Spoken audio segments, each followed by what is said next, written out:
Hello friends, welcome back to my channel. ಎಲ್ಲರೂ ಹೇಗಿದ್ದೀರಾ friends? ಎಲ್ಲರೂ ಚೆನ್ನಾಗಿದ್ದೀರ ಅಂತ ಭಾವಿಸಿದ್ದೀನಿ. ಸೊ ಇವತ್ತೊಂದು ಸಿಂಪಲ್ ಆಗಲಿ ಹೋಮ್ ಮೇಡ್ ಪನ್ನೀರ್ ನಮ್ಮ ಮನೆಯಲ್ಲಿ ಮಾಡಿದ್ದು. ಸೊ ಅದನ್ನು ನಾನು ಗ್ರೇವಿಗಾದ್ರು ಮಾಡಿದ್ದೀನಿ. ಸೊ ಅನ್ನಕ್ಕಾದರೂ ತಿನ್ಬೋದು, ಚಪಾತಿ ಪೂರಿ ನಿಮ್ಗೆ ಯಾವ್ದು ಇಷ್ಟನೋ ಅದಕ್ಕೆ ತಿನ್ಕೋಬೋದು. ಸಿಂಪಲಾಗೆ ಮಾಡಿದ್ದೀನಿ ಫ್ರೆಂಡ್ಸ್, ಜಾಸ್ತಿ ಮಸಾಲೆ ಇಲ್ಲ, ಕಷ್ಟ ಇಲ್ಲ, ಈಸಿಯಾಗೆ ಮಾಡಿದ್ದೀನಿ. ಯಾವ ರೀತಿ ಮಾಡೋದಂತ ಈಗ ನಿಮಗೆ ತೋರಿಸ್ತೀನಿ, ಬನ್ನಿ. ಫಸ್ಟು ನಾನಿಲ್ಲಿ ಒಂದು ಪಾನ್ ತಗೊಂಡಿದ್ದೀನಿ. ಪಾನಿಗೆ ಸ್ವಲ್ಪ ಎಣ್ಣೆ ಹಾಕೋಬೇಕು. ಇದು ನಾನು ಮನೆಯಲ್ಲಿ ಮಾಡಿದ್ದು ಪನ್ನೀರ್ ವಿಡಿಯೋ ನಿಮ್ಗೆ ಹಾಕಿದ್ದೀನಿ, ನಾನು ಎಷ್ಟು ಹಾಲು ಕಾಯಿಸಿ ಪನ್ನೀರ್ ಮಾಡಿದ್ದೀನಿ ಅಂತ. ಸೊ ಅದು ಇದು ವಿಡಿಯೋ. ಅದನ್ನು ನಮ್ಗೆ ಯಾವ ಶೇಪ್ ಬೇಕೋ ಅದನ್ನು ನಾವು ಕಟ್ ಮಾಡ್ಕೋಬೇಕು. ನಾನು ಇಲ್ಲೊಂದು ಪಾನ್ಗೆ ಸ್ವಲ್ಪ ಒಂದು 5-6 ಸ್ಪೂನ್ ಎಣ್ಣೆ ಸ್ವಲ್ಪ ಜಾಸ್ತಿ ಇರಬೇಕು. ಜಾಸ್ತಿ ಹಾಕ್ಕೊಂಡು ಅದು ಕಾಯಕ್ಕೆ ಇಟ್ಮೇಲೆ ನಾನು ಇಲ್ಲೊಂದು ಮಿಕ್ಸಿ ಜಾರ್ಗೆ 2 ಗೆಡ್ಡೆ ಬೆಳ್ಳುಳ್ಳಿ, ಸ್ವಲ್ಪ ಒಂದು ಅರ್ಧ ಇಂಚು ಶುಂಠಿ, ಒಂದು ದೊಡ್ಡದು ಈರುಳ್ಳಿ ಮತ್ತು ಸ್ವಲ್ಪ ಟೊಮೊಟೊ. ನಾನಿಲ್ಲಿ 3 ಟೊಮೊಟೊ ತೊಗೊಂಡಿದ್ದೀನಿ. ನಿಮಗೆ ಗ್ರೇವಿ ಸ್ವಲ್ಪ ಜಾಸ್ತಿ ಬೇಕಂದರೆ ನೀವು ಟೊಮೊಟೊ ಸ್ವಲ್ಪ ಜಾಸ್ತಿ ತೊಗೋಬೋದು. ನಾನಿಲ್ಲಿ ಖಾರಕ್ಕೆ ಟೇಸ್ಟಿಗೆ ಮಾತ್ರ ಹಸಿಮೆಣ್ಸಿನ್ಕಾಯಿ ಹಾಕಿದ್ದೀನ, ಇಲ್ಲ ಫ್ರೆಂಡ್ಸ್ ಹಾಕಿಲ್ಲ. ಸೊ ನಾನು ಖಾರ ಪುಡಿ ಹಾಕ್ತೀನಿ. ಟೊಮೊಟೊ ಇಷ್ಟನ್ನು ನಾನು ಒಂದೇ ಸತಿ ರುಬ್ಬಿಗೋತೀನಿ, ಸಪ್ರೇಟ್ ಏನು ರುಬ್ಬಲ್ಲ. ಸೊ ಎಲ್ಲ ಒಟ್ಟಿಗೆ ರುಬ್ಬಿಕೊಂಡು ಎಣ್ಣೆ ಕಾದ್ಮೇಲೆ 1 ಇಂಚು ಚಕ್ಕೆ ಮತ್ತು 4 ಲವಂಗ. ಅದು ಜಾಸ್ತಿ ಸ್ಪೈಸಿ ಬರುತ್ತೆ ಸ್ಮೆಲ್ಲು. ಸೊ ಅದಕ್ಕೋಸ್ಕರ ಸ್ವಲ್ಪ ಹಾಕಿ ಅದು ಚೆನ್ನಾಗಿ ಎಣ್ಣೆಯಲ್ಲಿ ಪಟ ಪಟ ಅಂತ ಸಿಡಿದ ಮೇಲೆ ನಾವೇನು ರುಬ್ಬಿಟ್ಟಿದ್ದೀವಲ್ಲ, ಈರುಳ್ಳಿ, ಬೆಳ್ಳುಳ್ಳಿ, ಶುಂಠಿ ಮತ್ತು ಟೊಮೊಟೊ, ಇದಿಷ್ಟು ಚೆನ್ನಾಗಿ ಹಸಿ ವಾಸನೆ ಹೋಗೋವರೆಗೂ ನಾವು ಅದನ್ನು ಫ್ರೈ ಮಾಡ್ಕೋಬೇಕು. ಅದು ಚೆನ್ನಾಗಿ ಸುತ್ತು ಎಣ್ಣೆ ಬಿಟ್ಕೊಳ್ತದೆ ನೋಡಿ. ಸುತ್ತು ಎಣ್ಣೆ ಬಿಟ್ಕೊಂಡಾದ್ಮೇಲೆ ಚೆನ್ನಾಗಿ ಫ್ರೈ ಮಾಡಿದ್ಮೇಲೆ ಇದಕ್ಕೀಗ ನಾವು ಮಸಾಲೆ ಪುಡಿ ಆ್ಯಡ್ ಮಾಡೋಣ. ನಾನಿಲ್ಲಿ 2 ಸ್ಪೂನ್ ಧನಿಯಾ ಪುಡಿ. ಸೊ ಗ್ರೇವಿ ಜಾಸ್ತಿ ಇರೋದ್ರಿಂದ, ಪನ್ನೀರ್ ಜಾಸ್ತಿ ಇರೋದ್ರಿಂದ ನಾನು 2 ಸ್ಪೂನ್ ಧನಿಯಾ ಪುಡಿ, 1 ಸ್ಪೂನ್ ಜೀರಿಗೆ ಪುಡಿ ಮತ್ತು 1 ಸ್ಪೂನು ಗರಂ ಮಸಾಲ ಮತ್ತು ಖಾರಕ್ಕೆ ಇಲ್ಲಿ ನಾನು 1 ಸ್ಪೂನು ಖಾರ ಪುಡಿ ಹಾಕಿದ್ದೀನಿ. ಇದು ಖಾರ ಸ್ವಲ್ಪ ಜಾಸ್ತಿ ಇದೆ, ನೀವು ಖಾರ ಕಮ್ಮಿ ಇದ್ದರೆ ಕಮ್ಮಿ ಹಾಕ್ಬೋದು, ಇಲ್ಲ ನಮಗೆ ಖಾರ ಜಾಸ್ತಿ ಬೇಕಂದರೆ ನೀವು ಹಾಕ್ಕೋಬೋದು.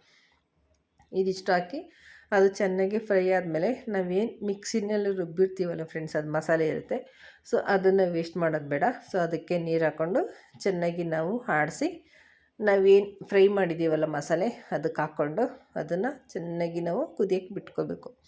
ಅಂದರೆ ನಮಗೆ ಈಗ ಪನ್ನೀರ್ ಜಾಸ್ತಿ ಇರೋದ್ರಿಂದ ನಮಗೆ ನೀರು ಎಷ್ಟು ಬೇಕೋ, ನಾವು ಎಷ್ಟು ಜನ ಇದ್ದೀವಿ ಕ್ವಾಂಟಿಟಿ ಮೇಲೆ ನೀವು ಅಷ್ಟು ನೀರು ಹಾಕ್ಕೋಬೇಕಾಗತ್ತೆ. ಸ್ವಲ್ಪ ನೋಡಿ ನೀವು, ಇಲ್ಲ ನಮಗೆ ಗಟ್ಟಿಗೆ ಬೇಕಂದರೆ ನೀವು ಗಟ್ಟಿಗೆ ಇಟ್ಕೋಬೋದು. ಸೊ ಅದು ಬೆಂದಮೇಲೆ ಗಟ್ಟಿಗಾಗುತ್ತೆ. ಸೊ ಅಷ್ಟಕ್ಕೆ ಲಿಮಿಟಾಗಿ ನೋಡಿ ನೀರು ಹಾಕಿ ಅದು ಚೆನ್ನಾಗಿ ಕುದ್ಮೇಲೆ ಈಗ ರುಚಿಗೆ ತಕ್ಕಷ್ಟು ಉಪ್ಪು ಹಾಕ್ಕೋಬೇಕು. ಸ್ವಲ್ಪ ರುಚಿಗೆ ತಕ್ಕಷ್ಟು ಮಾತ್ರ ಉಪ್ಪು ಹಾಕಿ, ಜಾಸ್ತಿ ಆದರೆ ಆಮೇಲೆ ಮತ್ತೆ ನೀರು ಹಾಕಿದ್ರೆ ಗ್ರೇವಿ ಎಲ್ಲ ಕೆಟ್ಟೋಗುತ್ತೆ. ಸೊ ಸ್ವಲ್ಪ ಉಪ್ಪು ಹಾಕಿ ಅದು ಚೆನ್ನಾಗಿ ಕುದಿಬೇಕು ಫ್ರೆಂಡ್ಸ್. ಒಂದು 2 ಕುದಿ ಬಂದಮೇಲೆ ನಾವೇನು ಸ್ಲೈಸಾಗಿ ಕಟ್ ಮಾಡಿಟ್ಕೊಂಡಿರ್ತೀವಲ್ಲ, ಈ ಟೈಮಲ್ಲಿ ನಾವು ಮೊಸರು ಹಾಕಬೇಕು. ನಾನು ಲಾಸ್ಟಲ್ಲಿ ಹಾಕಿದ್ದೀನಿ. ಸೊ ಈಗ ನಾನು ಮೊಸರು ಹಾಕೋದು ಮರ್ತೋದೆ.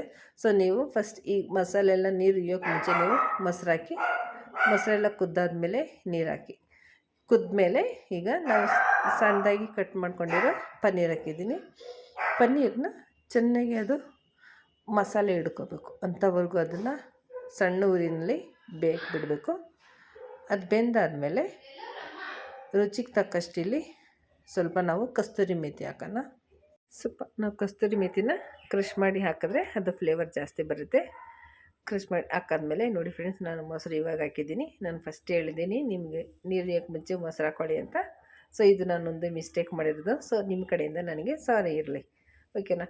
ಸೊ ಇಷ್ಟಾದಮೇಲೆ ಅದು ಚೆನ್ನಾಗಿ ಕುದ್ದಿರುತ್ತೆ. ಈಗ ಗಾರ್ನಿಷಿಗೆ ನಾವು ಸ್ವಲ್ಪ ಕೊತ್ತಂಬರಿ ಸೊಪ್ಪು ಹಾಕೋಣ. ಕೊತ್ತಂಬರಿ ಸೊಪ್ಪು ಹಾಕಿದ್ರೆ ಲಾಸ್ಟ್ ಟಚಪ್ ಕೊಡೋದದು. ಸೊ ಕೊತ್ತಂಬರಿ ಸೊಪ್ಪು ಹಾಕಿದ್ರೆ ಅದು ಫ್ಲೇವರೇ ಚೇಂಜ್ ಆಗೋಗುತ್ತೆ. ಇಷ್ಟೇ ಫ್ರೆಂಡ್ಸ್, ಸಿಂಪಲ್ಲಾಗಿ ಮಸಾಲೆ, ಜಾಸ್ತಿ ಏನು ಬೇಡ. ಸೊ ನೋಡಿ, ನಮ್ಮದು ಹೋಮ್ ಮೇಡ್ ಪನ್ನೀರು. ನೀವು ಅಂಗಡಿಯಿಂದ ತರೋ ಫ್ಲಫಿ ಥರನೇ ಸೊ ಮನೆಯದು ಪನ್ನೀರ್ ಇದೆ. ಸೊ ಇಷ್ಟು ಸಿಂಪಲ್ಲಾಗಿ ರೆಡಿ ಆಗುತ್ತೆ ಪನ್ನೀರ್ ಗ್ರೇವಿ. ನೋಡಿದ್ರಾ ಇಷ್ಟು ಚೆನ್ನಾಗಿ ಬಂದಿದೆ. ಸೊ ನಮಗೆ ಚೆನ್ನಾಗಿ ಬಂದಿದೆ. ಸೊ ನಿಮಗೂ ಚೆನ್ನಾಗಿದೆ ಅನ್ಕೋತೀನಿ. ನೀವು ಇದೇ ರೀತಿ ಮಾಡಿ ಟ್ರೈ ಮಾಡಿ ಸಿಂಪಲ್ಲಾಗಿ. ಜಾಸ್ತಿ ಮಸಾಲೆ ಇಲ್ದಿರ ಸಿಂಪಲ್ಲಾಗಿ ಮಾಡಿದ್ದೀನಿ ಫ್ರೆಂಡ್ಸ್.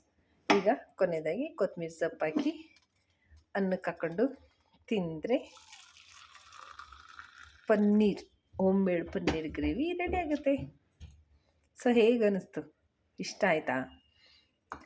ಈಗ ಎಲ್ಲ ಅಂಗಡಿಗಳಲ್ಲೆಲ್ಲ ಪನ್ನೀರು ಬೆರಕೆ ಅಂತ ಹೇಳಿ ಈಗ ಅದೊಂದು ಭಯ ಇಕ್ಸಿದ್ದಾರೆ. ಸೊ ಆಲ್ಮೋಸ್ಟ್ ಎಲ್ಲ ಮನೆಯಲ್ಲೇ ಮಾಡ್ಕೋತಾರೆ ಅನ್ಕೋತೀನಿ. ಸೊ ಆದಷ್ಟು ಮನೆ ಪನ್ನೀರೇ ಮಾಡ್ಕೊತೀನಿ. ಸೊ ನಮ್ಮದು ಹಾಲಿದೆ, ನಾವು ಮಾಡಿದ್ದೀವಿ. ಸೊ ಹೇಗೆ ಅನ್ನಿಸ್ತು ನೀವು ನನಗೆ ಕಮೆಂಟ್ ಮಾಡಿ. ನೋಡಿ ಫ್ರೆಂಡ್ಸ್, ಸಿಂಪಲಾಗಿ ರೆಡಿಯಾಗಿ ಹೋಗೋರೆ 10 ನಿಮಿಷ. ಪನ್ನೀರ್ ಇಟ್ಟು ಅಂದರೆ 10 ನಿಮಿಷದಾಗೆ ರೆಡಿ ಆಗುತ್ತೆ. ಸೊ ನಾನು ಮಾಡಿ ಟಿಫನ್ ಕಟ್ಟಿದ್ದಾಗಿದೆ. ಈಗ ಮಕ್ಕಳಿಗೆ ತಿನ್ನೋಕ್ಕೆ ಕೊಟ್ಟಿದ್ದೀನಿ. ಸೊ ನೋಡಿ, ಮಕ್ಕಳು ಎಂಜಾಯ್ ಮಾಡ್ಕೊಂಡು ತಿಂತಾಯಿದ್ದಾರೆ. ನೋಡಿ, ತುಂಬ ಕಲರ್ಫುಲ್ಲಾಗಿ ಬಂದಿದೆ. ಇಷ್ಟು ನಾವು ಗಟ್ಟಿಗಾಗಿ ನಾನು ಮಾಡಿಟ್ಟಿದ್ದೀನಿ, ಗಟ್ಟಿಗೆ. ಸೊ ಇದು ಕೊನೆಯದಾಗಿ ಅನ್ನ ಕಲಿಸಿದೆ ವೀಡಿಯೋ. ಹೇಗೆ ಅನಿಸ್ತಾ ಫ್ರೆಂಡ್ಸ್ ವಿಡಿಯೋ ಇಷ್ಟ ಆದರೆ ದಯವಿಟ್ಟು ಲೈಕ್ ಮಾಡಿ. ಇನ್ನು ಯಾರ್ಯಾರು ನನ್ನ ಚಾನಲ್ ಸಬ್ಸ್ಕ್ರೈಬ್ ಮಾಡಿ, ಪ್ಲೀಸ್ ಸಬ್ಸ್ಕ್ರೈಬ್ ಮಾಡಿ. ನಿಮ್ಮ ಸಪೋರ್ಟ್ ನನಗೆ ಮುಖ್ಯ. Thanks for watching. Take care. Bye bye. ನೀವು ಇದೇ ರೀತಿಯ ಪನ್ನೀರ್ ಗ್ರೇವಿ ಮಾಡ್ಕೊತೀನಿ. ಒಬ್ಬೊಬ್ಬರು ಒಂದೊಂದು ಥರ ಮಾಡ್ತಾರೆ. ಸೊ ನಾನು ಈ ರೀತಿ ಸಿಂಪಲ್ಲಾಗಿ ಮಾಡಿದ್ದೀನಿ. ಹೇಗೆ ಅನ್ನಿಸ್ತು ವಿಡಿಯೋ?